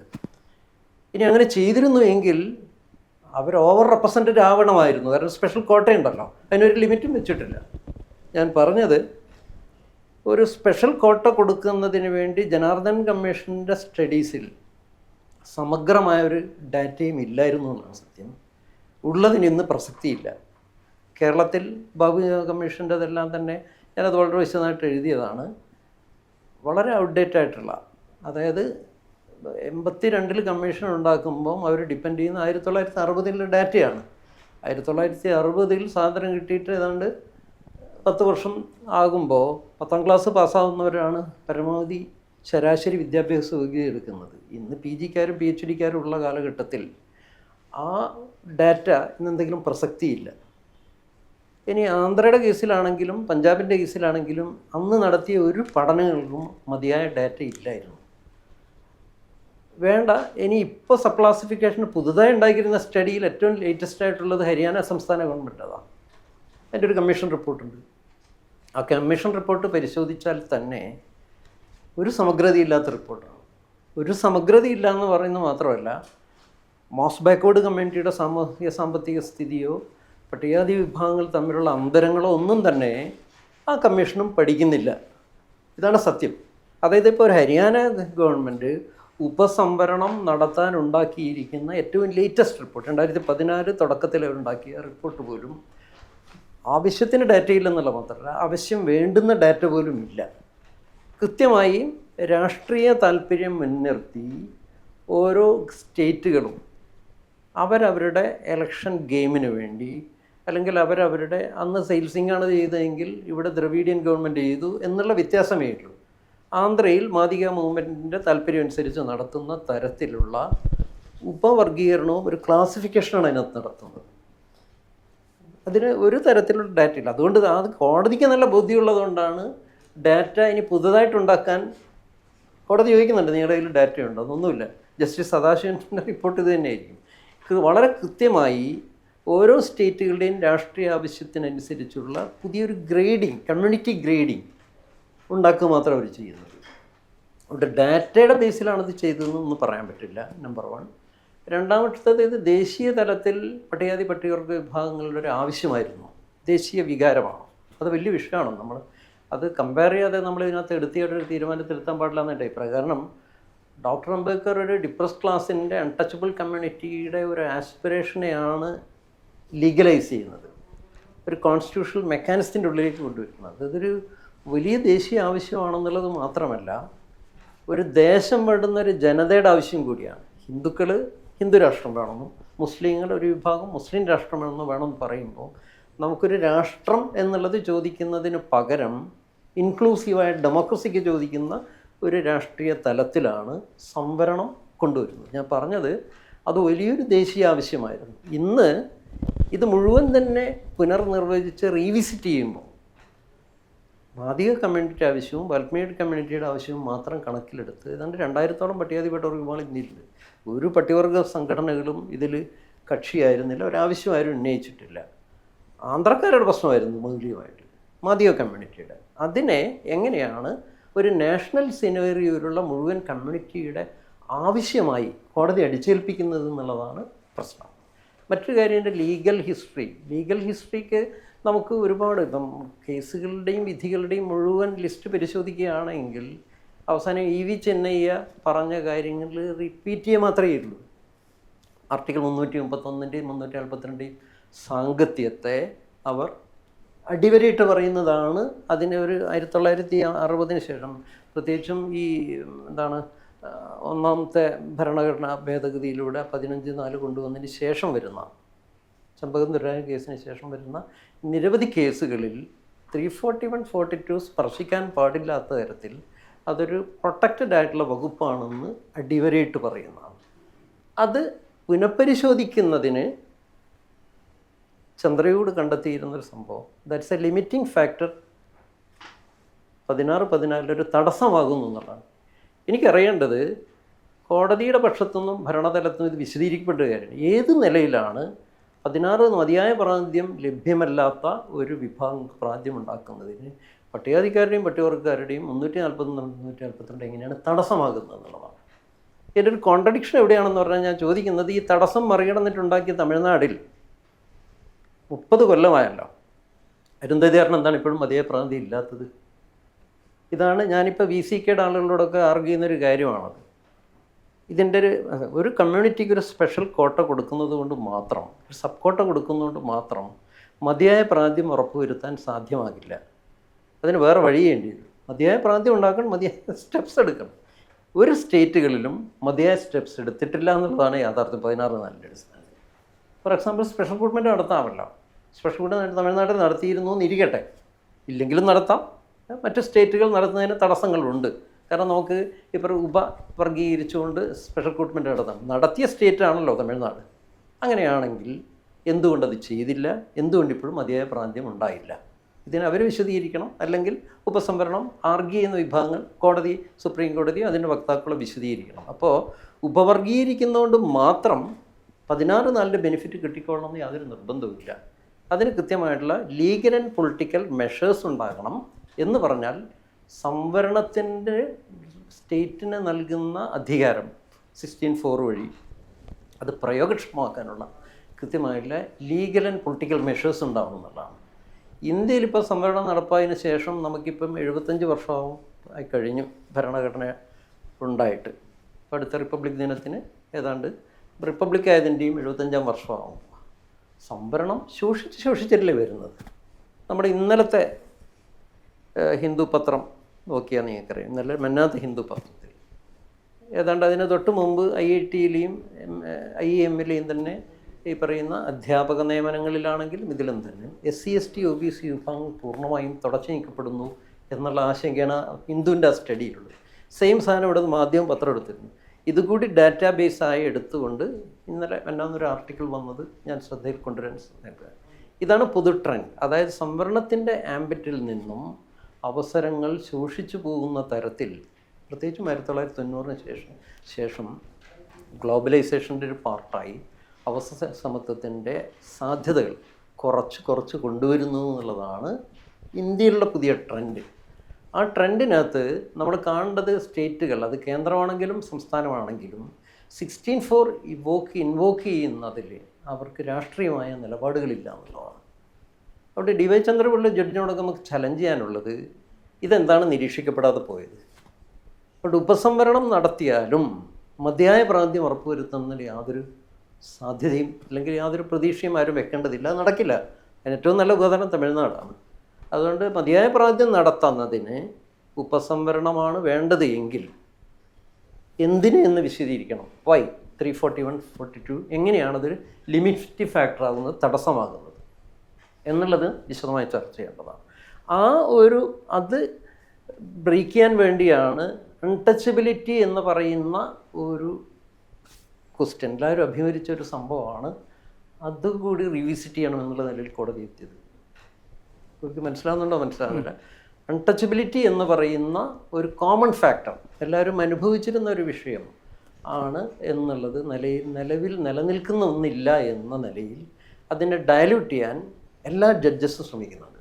അതായത് ചന്ദ്രചൂഡാണെങ്കിലും അദ്ദേഹത്തിൻ്റെ സഹജഡ്ജാണെങ്കിലും മറ്റ് വെവ്വേറെ ജഡ്ജ്മെൻ്റ് പറഞ്ഞാൽ എല്ലാവരും അതിനോട് ആകെ ഒരു ജഡ്ജ് മാത്രം പറഞ്ഞാൽ അവരൊഴികെ ബാക്കി എല്ലാവരും തന്നെ അൺടച്ചബിലിറ്റി ഒരു കോമൺ ഫാക്ടർ എന്നെടുത്തിരിക്കുന്നത് തന്നെയാണ്. അവർ പറയാതെ വളരെ കവർട്ടായി എന്ന് വേണമെങ്കിൽ പറയാം, വളരെ സൂത്രത്തിൽ അതിനെ റീഡിഫൈൻ ചെയ്യുന്നു എന്നുള്ളതാണ് രണ്ടാമത്തെ അപകടം ഞാൻ സൂചിപ്പിച്ചത്. അത് ഡിബേറ്റ് ചെയ്യേണ്ട വളരെ സീരിയസ് ആയിട്ടുള്ള പ്രശ്നമാണ്. അഥവാ ഈ പറയുന്ന സുപ്രീം കോടതി വിധിയുടെ എൻ്റെ അഭിപ്രായത്തിൽ അല്ലെങ്കിൽ സജി കെ ചരൺ പറഞ്ഞ എൻ്റെ ലീഗൽ ഒരു കോഴ്സ് ഓഫ് ആക്ഷനേക്കാൾ ഡേഞ്ചറസായി ഞാൻ കാണുന്നത് അതിൻ്റെ ഒരു സോഷ്യോ പൊളിറ്റിക്കൽ ഇഷ്യൂ ആണ്. അല്ലെങ്കിൽ അതിൻ്റെ അടുത്ത കാലത്ത് തോറാട്ട് പറഞ്ഞതുപോലെ തന്നെ കോടതിക്ക് അങ്ങനെ ഒരു സാമൂഹ്യശാസ്ത്രപരമായ വീക്ഷണം ഒട്ടും തന്നെ ഇതിനകത്ത് ഇല്ലാതെ പോയി എന്നുള്ളത് ഒരു പ്രശ്നമാണെന്ന് നിരീക്ഷിച്ചിട്ടുണ്ട്. അതവിടെ ശരിയായിട്ടാണ് തോന്നുന്നത്. ആ നിരീക്ഷണത്തിൽ ഫോക്കസ് ചെയ്യേണ്ടതുണ്ട്. ഇന്ത്യയിലെ ഈ വിഷയം ചർച്ച ചെയ്യുമ്പം ഇതിൻ്റെ ഒരു ലീഗൽ കോഴ്സ് ഓഫ് ആക്ഷനേക്കാൾ നമുക്കതൊരുപാട് വേണേൽ തർക്കിക്കാൻ പറ്റും. ഇത് പഞ്ചാബ് കോടതിയിൽ നിന്ന് മുതൽ ആരംഭിച്ചു അങ്ങനെയൊന്ന് പലതരം. അതിപ്പം മൈനോറിറ്റി ജഡ്ജ്മെൻറ്റ് തന്നെ അതിൻ്റെ ഒരു അസാംഗത്തെക്കുറിച്ച് അതിൻ്റെ അധാർമ്മികതയെക്കുറിച്ച് ചൂണ്ടിക്കാണ്. ജനറൽ സെക്രട്ടറിൻ്റെ നമുക്ക് പിന്നീട് വരാം. താങ്കൾ ചോദിച്ച ചോദ്യത്തിൻ്റെ പ്രധാനം, അതായത് അതിദുർബല വിഭാഗങ്ങൾ അല്ലെങ്കിൽ കമ്പാരിറ്റീവ്ലി ഇതിൽ അവസരങ്ങൾ കിട്ടാത്ത വിഭാഗങ്ങൾക്ക് അവസരങ്ങൾ ഉറപ്പാക്കപ്പെടുന്നു. നിലവിൽ സബ് ക്ലാസിഫിക്കേഷൻ നടപ്പാക്കിയ സ്റ്റേറ്റുകളുടെ നിയമവും സുപ്രീം കോടതി തന്നെ മുന്നോട്ട് വെച്ച ചില ഫോർമുലേഷൻസും ഉണ്ട്. അദ്ദേഹത്തിൻ്റെ ഗൈഡ് ലൈൻ ഉപയോഗിച്ചാണ് വേണമെങ്കിൽ പറയാം. അതായത് ഓരോ കമ്മ്യൂണിറ്റിക്കും അവരവരുടെ എണ്ണം അനുസരിച്ചോ ഇതനുസരിച്ചുള്ള പ്രതിനിധാനം കിട്ടണമെന്ന് പറയുന്ന കോടതി തന്നെ ബ്ലോക്കുകൾ തിരിച്ചിട്ടുള്ളൊരു പ്രതിനിധാനത്തെക്കുറിച്ചാണ് പറയുന്നത്. ചില സ്റ്റേറ്റുകൾ അങ്ങനെ തന്നെ തുടർന്നിട്ടുണ്ട്. എന്തായാലും നിലവിൽ സംസ്ഥാനങ്ങൾ ഫോളോ ചെയ്തിരിക്കുന്ന ഈ പറയുന്ന സബ് ക്ലാസിഫിക്കേഷൻ മെത്തഡോളജി വെച്ച് നോക്കുമ്പോൾ ഇപ്പോൾ നമുക്ക് ഒന്ന് ആന്ധ്രയുടേതുണ്ട്. ആന്ധ്രയുടേതുള്ള 15% സംവരണത്തിൽ 7% മാദിക വിഭാഗവും 6% മാല വിഭാഗവും 1% റെല്ലി ഉൾപ്പെടെയുള്ള അതിദുർബല വിഭാഗങ്ങളും കമ്പാരിറ്റീവ്ലി റെപ്രസെൻറ്റേഷനുള്ള മറ്റു വിഭാഗങ്ങൾക്ക് 1% എന്നുള്ള നിലയിലാണ് ഒരു വിഭജനമാണ് ഉണ്ടാക്കിയിരിക്കുന്നത്. നിശ്ചയമായും ഇതിനകത്ത് എണ്ണത്തിൽ കൂടുതലുള്ള ന്യൂമറിക്കലി അധികമുള്ള കമ്മ്യൂണിറ്റികൾക്ക് ഗുണം കിട്ടുന്ന തരത്തിലാണ് ഈ വിഭജനമുള്ളത്. അതൊരു രീതിയിലും അതിപ്പോൾ മാല വിഭാഗങ്ങൾക്ക് ആണ് എല്ലാ അവസരങ്ങൾ കൊണ്ടുപോകുന്നത് എന്നതുകൊണ്ട് മാദിക വിഭാഗം ഉയർത്തിയിരുന്ന ഒരു ആവശ്യത്തിൻ്റെ അടിസ്ഥാനത്തിലാണ് വിഭജനം നടത്തിയത്. അതുകൊണ്ട് ഫലത്തിൽ മാദിക വിഭാഗങ്ങൾ മാക്സിമം അവസരങ്ങൾ പങ്കിട്ടെടുക്കുന്നു. ഇതാണ് അതിൻ്റെ ഒരു ഫോർമുലേഷൻ. ഇത് തന്നെയാണ് സംവരണത്തിൻ്റെ എല്ലാ വിഭാഗങ്ങൾക്കും മാത്രമല്ല അതിദുർബല വിഭാഗങ്ങൾക്ക് അവരുടെ ചെറു ശതമാനത്തിലേക്ക് they will be confined to microscopic minority. അത് ഭയങ്കര ജനാധിപത്യ വിരുദ്ധതയാണ്. അതാണ് തുടക്കത്തിൽ സംവരണത്തിൻ്റെ മൗലികമായ തത്വം. വളരെ മറ്റുള്ളവരോടൊപ്പം തന്നെ കോമ്പീറ്റ് ചെയ്ത് പൊതുസമൂഹത്തിൻ്റെ വ്യവഹാരങ്ങളിൽ എൻട്രി നേടാനുള്ള അതിപിന്നോക്കം നിൽക്കുന്ന എല്ലാ വിഭാഗങ്ങൾക്കുമുള്ള അവസരത്തെയാണ് ഈ കാസ്റ്റ് ഡിവിഷൻ മെത്തഡോളജിയിലൂടെ നിരാകരിക്കുന്നത്. ഫോർ എക്സാമ്പിൾ റില്ലി എന്ന് പറയുന്ന വിഭാഗം മാനുവൽ സ്കാവഞ്ച് പഴയകാല തോട്ടിപ്പണി എടുത്തിരുന്ന ഒരു വിഭാഗമാണ്. സമാനമായ ഇതില്ലെങ്കിലും അധിക വിഭാഗങ്ങളുടെ ക്ലസ്റ്ററിലും അതൊക്കെ തന്നെ കണ്ടേക്കാമെങ്കിലും ഈ വിഭാഗങ്ങൾക്ക് ഈ 1% ഒതുങ്ങേണ്ടി വരും.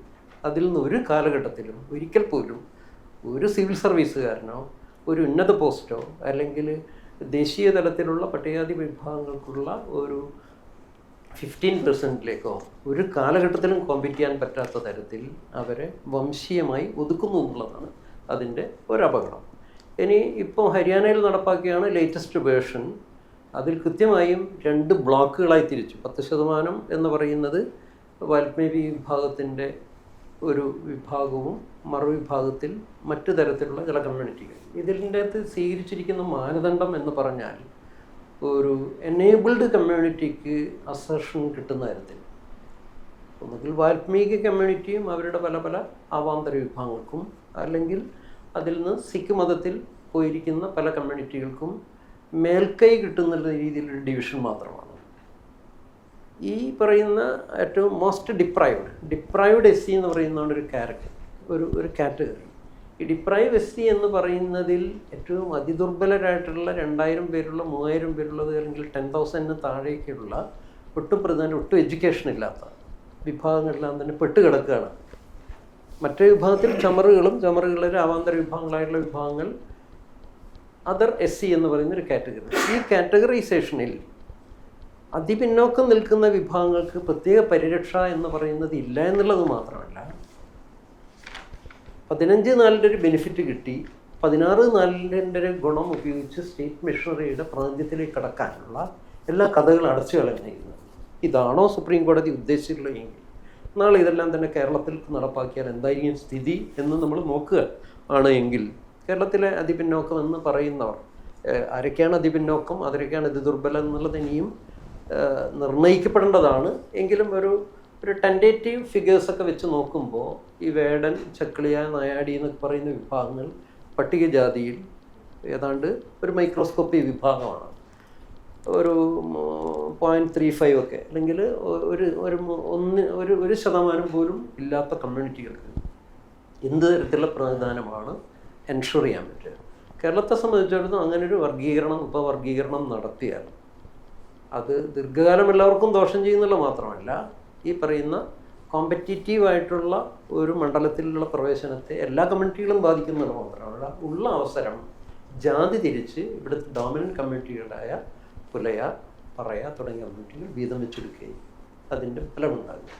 ഇതാണോ സുപ്രീം കോടതിയുടെ ഈ വിധി കൊണ്ട് ഉദ്ദേശിക്കുന്ന സംഭവം? അതുകൊണ്ടാണ് ഇതിൻ്റെ കോൺട്രഡിക്ഷൻ ചൂണ്ടിക്കാണിക്കാൻ ഞാൻ ഈ തമിഴ്നാടിൻ്റെ ഒരു എക്സാമ്പിൾ ചൂണ്ടിക്കാണിച്ചത്. ഒരു സബ് കോട്ട നൽകുന്നതുകൊണ്ട് മാത്രം അവർക്ക് പ്രതിനിധാനം എൻഷുർ ചെയ്യാൻ ഈ സുപ്രീം കോടതിയുടെ വിധിയിൽ എവിടെയും ഒരു വകുപ്പും ഇല്ല എന്നുള്ളതാണ് സത്യം. ഇപ്പോൾ ഗീതാനന്ദൻ മാഷ് പറഞ്ഞ അഭിപ്രായം ഞാൻ ശ്രദ്ധം വീക്ഷിച്ചു. ഞാൻ അതിനോട് പ്രതികരിക്കാൻ ആഗ്രഹിക്കുകയാണ്. 2 നിലയിലാണ് പ്രതികരിക്കാൻ ആഗ്രഹിക്കുന്നത്. ഒന്ന്, സുപ്രീം കോടതി വിധി പരിശോധിച്ചത് 3 സംസ്ഥാനങ്ങളിലെ നിയമനിർമ്മാണത്തിൻ്റെ ഭരണഘടനാ സാധുത മാത്രമാണ്. സുപ്രീം കോടതി വിധിയിൽ ഒരിടത്തും ഏതെങ്കിലും ഒരു സംസ്ഥാനത്തോട് സമയബന്ധിതമായി നിങ്ങൾ ഇങ്ങനെ ഒരു നിയമം പാസ്സാക്കണം എന്ന നിർബന്ധ ബുദ്ധിയോ ഡയറക്ഷനോ നൽകിയിട്ടില്ല. ഈ 3 സംസ്ഥാനങ്ങളിലെ നിയമങ്ങളും ഭരണഘടനാപരമായി ശരിയാണ് എന്ന് മാത്രമാണ് സുപ്രീം കോടതി പറഞ്ഞിട്ടുള്ളത്. മറിച്ച് ഏതെങ്കിലും ഒരു സംസ്ഥാനം ഈ നിലയ്ക്കുള്ളൊരു നിയമനിർമ്മാണവുമായി മുന്നോട്ട് പോകുന്ന പക്ഷം നിങ്ങൾ കാണിക്കേണ്ട ജാഗ്രത എന്തൊക്കെയാണെന്ന നിലയിലുള്ള ചില നിർദ്ദേശങ്ങൾ സുപ്രീം കോടതി വിധിയിൽ പറഞ്ഞിട്ടുണ്ട്. അതല്ലാതെ കേന്ദ്ര സർക്കാരിനോടോ സംസ്ഥാന സർക്കാരുകളോടോ മറ്റ് സംസ്ഥാന സർക്കാരുകളോടോ ഈ നിലയിലുള്ളൊരു നിയമനിർമ്മാണം അത്യന്താപേക്ഷിതമാണ് എന്നൊരു അഭിപ്രായം സുപ്രീം കോടതി ഇതിൽ പറഞ്ഞിട്ടില്ല. ഒന്നാമത്തെ കാര്യം. രണ്ടാമത്തെ കാര്യം, ഈ അതിദുർബല വിഭാഗങ്ങൾ പ്രാർത്ഥന ഉൾത്ര വിഭാഗങ്ങളുമായി ബന്ധപ്പെട്ട് അവരുടെ സാധ്യതകളെ ഇത് അടച്ചു കളയുന്നു എന്ന നിലയിലുള്ള വാദങ്ങൾ അദ്ദേഹം ഏറ്റവും അധികം ഉദാഹരിച്ച് തമിഴ്നാട് നിയമമാണ്. തമിഴ്നാട്ടിലെ നിയമം രൂപപ്പെട്ടത് 2009 ആകെ 18% സംവരണമാണ് തമിഴ്നാട്ടിലുള്ളത്. അതിൽ 3% സംവരണമാണ് അരുന്ധതിയാർ വിഭാഗത്തിന്. അരുന്ധതിയാർ എന്ന് പറയുമ്പോൾ 7 കമ്മ്യൂണിറ്റീസിനെ ചേർത്തിട്ടാണ് അരുന്ധതിയാർ വിഭാഗം വിളിക്കുന്നത്. ആ 2009 നിയമത്തിൻ്റെ 5-6 വകുപ്പുകൾ പരിശോധിച്ചാൽ ഈ പറയുന്ന ആശങ്കയ്ക്ക് യാതൊരു അടിസ്ഥാനമില്ല എന്ന് മനസ്സിലാക്കാൻ പറ്റും. ഈ പറയുന്ന ഹരിയാന നിയമവും പഞ്ചാബ് നിയമവും ആന്ധ്രാപ്രദേശ് നിയമങ്ങളെല്ലാം പരിശോധിച്ചാൽ വളരെ കൃത്യമായി പറയുന്നുണ്ട്, ഇതെല്ലാം ചില വിഭാഗങ്ങൾക്ക് പ്രിഫറൻസ് നൽകുക മാത്രമാണ് ചെയ്തിട്ടുള്ളത്, മുൻഗണന നൽകുക മാത്രമാണ് ചെയ്തിട്ടുള്ളത്. തമിഴ്നാട് നിയമത്തിൻ്റെ 5-ാം സെക്ഷൻ 5 പറയുന്നത് എന്താണ്? 3% അരുന്ധതിയാർ വിഭാഗത്തിന് നൽകുന്നത്. ഈ അരുന്ധതിയാർ വിഭാഗത്തിന് നൽകുന്ന 3%-ൽ കൂടുതൽ യോഗ്യതയുള്ള അരുന്ധതിയാർ കാൻഡിഡേറ്റ്സ് മുന്നോട്ട് വരികയാണെങ്കിൽ അവർക്ക് ബാക്കി 15%-ൽ മത്സരിക്കാൻ ദി ക്യാൻ കോമ്പീറ്റ്. അതേപോലെ തന്നെ ഈ 3%-ഓളം അരുന്ധതിയാർ വിഭാഗം വരുന്നില്ലെന്ന് വിചാരിക്കുക, ക്വാളിഫൈഡ് കാൻഡിഡേറ്റ്സ് ഇല്ലെന്ന് വിചാരിക്കൂ, ബാക്കിയുള്ള പട്ടികജാതി വിഭാഗങ്ങൾക്ക് ഈ 3%-നകത്ത് പ്രവേശിക്കാനും അവിടെ മത്സരിക്കാനുമുള്ള അവസരം നൽകിക്കൊണ്ട് തന്നെയാണ് 2009 അരുന്ധതിയാർ നിയമം തമിഴ്നാട്ടിൽ നിർമ്മിച്ചിരിക്കുന്നത്. എന്ന് പറഞ്ഞാൽ പട്ടികജാതിയിലെ ഏതെങ്കിലും ഒരു വിഭാഗത്തിന് മാത്രമായി പരിമിതപ്പെടുത്തിയിട്ടില്ല. Only preference is allotted. മാത്രമല്ല തമിഴ്നാട് നിയമം ഒരു പരിധി കൂടെ മുന്നോട്ട് പോയി സെക്ഷൻ 6 പറയുന്നത് ഇത് ക്യാരി ഫോർവേഡ് ചെയ്യാൻ പാടില്ല, അത് അവർക്ക് തന്നെ കൊടുക്കണമെന്നാണ്. സുപ്രീം കോടതി പറയുന്നത് ഈ ഒന്ന് സുപ്രീം കോടതി പ്രിഫറൻസിന്റെ കാര്യമല്ലല്ലോ പരിശോധിക്കും, whether it is constitutionally valid or not. ഇതൊരു അൺകോൺസ്റ്റിറ്റ്യൂഷണൽ ആണോ ഈ നിയമം? 2004 EV ചിന്നയ്യ കേസിൽ ആന്ധ്രാപ്രദേശിലെ നിയമം അൺവാലിഡ് ആണ്, അൺകോൺസ്റ്റിറ്റ്യൂഷണൽ ആണെന്ന് പറഞ്ഞു. എന്നതുപോലെ ഇതിനൊരു അൺകോൺസ്റ്റിറ്റ്യൂഷണാലിറ്റി ഉണ്ടോ എന്ന ലീഗൽ ക്വസ്റ്റ്യനാണ് സുപ്രീം കോടതി പരിശോധിച്ചത്. ആ സുപ്രീം കോടതി വേറെ ഡേറ്റയ്ക്ക് പോകേണ്ട കാര്യമില്ല. വേറൊരു കാര്യം നമ്മൾ മനസ്സിലാക്കേണ്ടത്, സുപ്രീം കോടതിയിൽ ഈ വിധികളെല്ലാം ഈ നിയമങ്ങളെല്ലാം അൺകോൺസ്റ്റിറ്റ്യൂഷണൽ ആണെന്ന് വാദമുന്നയിച്ച ഒരു ആളും ഈ സംസ്ഥാന നിയമങ്ങൾ ആശ്രയിച്ച കമ്മീഷൻ റിപ്പോർട്ടുകൾ കാലഹരണപ്പെട്ടതാണെന്നോ പുതിയ ഈവൻ നമുക്ക് ഇനി അതിനൊരു ഓപ്പൺ ചലഞ്ചുണ്ട്, ഒരു ലീഗൽ സ്പേസ് ഉണ്ട്, ഒരു സ്കോപ്പ് ഉണ്ട്. ഉദാഹരണത്തിന് ആന്ധ്രാപ്രദേശിലെ തമിഴ്നാട്ടിലെ നമുക്കൊരു ചലഞ്ച് ചെയ്യാം. 2009 നിയമം കാലഹരണപ്പെട്ട ഒരു കമ്മീഷൻ റിപ്പോർട്ടിൻ്റെ അടിസ്ഥാനത്തിലാണ് പുതിയ കമ്മീഷൻ റിപ്പോർട്ട് വേണമെന്ന് നമുക്ക് പറയാം, ഈ നിയമത്തിൻ്റെ ഈ വിധിന്യായത്തിൻ്റെ അടിസ്ഥാനത്തിൽ. അതുകൊണ്ട് ഒന്നാമത് എനിക്ക് പറയാനുള്ള പ്രധാനപ്പെട്ട കാര്യം, ഈ നിയമങ്ങളൊന്നും തന്നെ സുപ്രീം കോടതി 2024 ഓഗസ്റ്റ് 1 പുറത്തിറക്കിയ വിധിന്യായത്തിൽ പറയുന്ന പരിശോധിക്കുന്ന സംസ്ഥാന നിയമങ്ങളൊന്നും തന്നെ ഏതെങ്കിലും പട്ടികജാതിയിലെ ഏതെങ്കിലും ഒരു വിഭാഗത്തിന് കോട്ട കൊടുത്തത് കൊണ്ട് അല്ലെങ്കിൽ അവർക്ക് പ്രത്യേകമായ ഒരു പ്രിഫറൻസ് നൽകിയത് കൊണ്ട്, പ്രിഫറൻസ് എന്ന വാക്കാണ് പഞ്ചാബ് ഹരിയാന നിയമങ്ങളെല്ലാം എൻ്റെ കൈവശമുണ്ട്, ഈ നിയമങ്ങളിലൊന്നും അവർക്ക് ആർക്കും സാധ്യതകൾ അടയ്ക്കുന്നില്ല. മതിയായ കാൻഡിഡേറ്റ്സ് ഇല്ലെങ്കിൽ തിരിച്ചു കൊടുക്കുന്ന നിലയിലാണ് നിയമങ്ങൾ നിർമ്മിച്ചിട്ടുള്ളത് മനസ്സിലാക്കുന്നത്. ഒന്നത്. രണ്ടാമത്, ഗീതാനന്ദ മാഷ് പറയുന്നതിൽ ഒരു പ്രധാനപ്പെട്ട അപകടമുള്ളത് ഞാൻ ചൂണ്ടിക്കാട്ടാൻ ആഗ്രഹിക്കുകയാണ്. അതായത് ഇപ്പോൾ നമ്മൾ ഈ അതിദുർബല വിഭാഗങ്ങൾക്ക് അവരുടെ ജനസംഖ്യയ്ക്ക് ആനുപാതികമായി പരിമിതപ്പെടുത്തിയാൽ 8% മത്സരിക്കാനുള്ള അവരുടെ സാധ്യത ഇല്ലാതാകുന്നു എന്നുള്ള വളരെ പ്രധാനപ്പെട്ട ഒരു കാര്യം ഉന്നയിക്കുന്ന വിഷയം. ഇത് അടിമുടി സംവരണ വിരുദ്ധമായ ഒരു നിലപാടാണ്. ഇത് നാളെ സംവരണ വിരുദ്ധ ശക്തികൾക്ക് നമുക്കെല്ലാവർക്കും പട്ടികജാതിപ്പെട്ടവർക്കാർക്കും പിന്നോക്കജാതിക്കാർക്കും 100% മത്സരിക്കരുതോ, നിങ്ങൾ എന്തിനാ 15% ചുരുങ്ങുന്നത് എന്ന ചോദ്യം ഉന്നയിക്കാനുള്ള അവസരം ഇട്ടുകൊടുക്കില്ലേ നമ്മൾ ചെയ്യുന്നത്? തുടക്കത്തിൽ പറഞ്ഞാൽ കോമ്പറ്റീറ്റീവ് എന്ന് പറയുന്ന സംഭവത്തെ ഇത് തള്ളിക്കളയുന്നു എന്ന് പറയുന്ന ഒരു പൊളിറ്റിക്സ്, അത് താങ്കൾ കംപ്ലീറ്റ് പറയാം.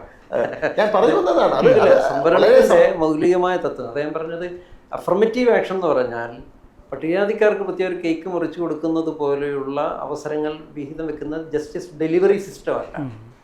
പൊതുവായുള്ള അവസരങ്ങളിൽ അവനെ മത്സരശേഷിയുള്ളവനാക്കാനും അതിനുള്ള അവസരം പ്രദാനം ചെയ്യുകയാണ് ചെയ്യുന്നത്.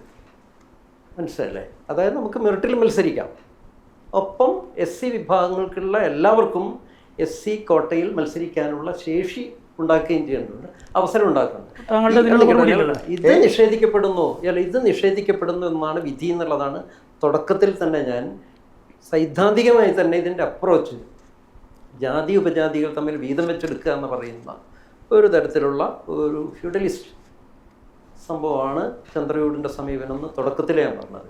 ഞാൻ അതിൽ തന്നെ ഹോൾഡ് ചെയ്യാണ് അഭിപ്രായത്തിൽ. താങ്കൾ കണ്ടിന്യൂ ചെയ്യാൻ പറയാം. ആ അപ്പം ഞാൻ പറഞ്ഞു വന്നൊരു പ്രധാനപ്പെട്ട കാര്യം, അങ്ങനെ ഒരു അപകടം അതിനകത്തുണ്ട്.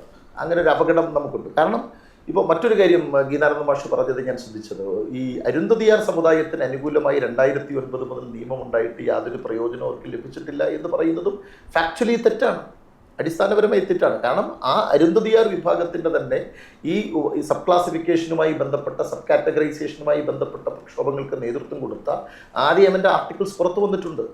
ആ സമുദായത്തിനകത്തുണ്ടായ ഡോക്ടർമാരുടെ എണ്ണം, എഞ്ചിനീയർമാരുടെ എണ്ണം, ഉന്നത ഉദ്യോഗസ്ഥന്മാരുടെ എണ്ണം, ഈ സബ് ക്ലാസിഫിക്കേഷൻ വഴി 3% പ്രിഫറൻസ് ആ സമുദായത്തിന് ലഭിച്ചതുവഴി ആ സമുദായത്തിലുണ്ടായ ഉദ്യോഗസ്ഥന്മാരുടെയും വിദ്യാർത്ഥി സമ്പന്നരുടെയും എണ്ണത്തിൻ്റെ അടിസ്ഥാനത്തിൽ വളരെ ആധികാരികമായ ഒരു റിപ്പോർട്ട് ആദ്യമൻ്റെ ഒരു ലേഖനം, ആർട്ടിക്കിൾസ് പുറത്തു വന്നിട്ടുണ്ട്. അതുകൊണ്ട് തന്നെ അതിനകത്ത് യാതൊരു ഫാക്ച്വൽ ബേസും ഇല്ലാതെയാണ് ആർഗ്യുമെൻ്റ് മുന്നോട്ട് വെക്കുന്നത് എന്നുള്ളതാണ് എൻ്റെ ഒരു പ്രധാനപ്പെട്ട കാര്യം. ഒരു കാര്യം കൂടെ പറഞ്ഞുകൊണ്ട് ഞാൻ അദ്ദേഹം എന്നോട് മറുപടി പറഞ്ഞുകൊണ്ട്, അതായത് ഈ ഡീംഡ് എന്ന് പറയുന്നത്, ഡീംഡ് ഫിക്ഷൻ എന്ന് പറയുന്നത് ഒരു കോൺസ്റ്റിറ്റ്യൂഷണൽ ടെർമിനോളജിയാണ്. കോൺസ്റ്റിറ്റ്യൂഷണൽ ടെർമിനോളജിയാണ് deemed to be a scheduled caste. അതല്ലാതെ ചന്ദ്രചൂഡ് കണ്ടുപിടിച്ച ടെർമിനോളജി അല്ല ഡീംഡ് എന്ന് പറയുന്നത്. ഡീംഡ് എന്ന് പറഞ്ഞാൽ it is part of the constitution. Schedule കാസ്റ്റിനെ സംബന്ധിച്ച് നിർവചിക്കുന്ന കാര്യത്തിൽ തന്നെ ഈ ഡീംഡ് എന്ന് പറയും, deemed to be scheduled caste എന്നാണ് ഭരണഘടന രേഖപ്പെടുത്തിയിരിക്കുന്നത്. അത് ചന്ദ്രചൂഡ് നിർവചിച്ചതോ ചന്ദ്രചൂഡ് കണ്ടുപിടിച്ചതോ ആയ ഒരു വാക്കല്ലത്.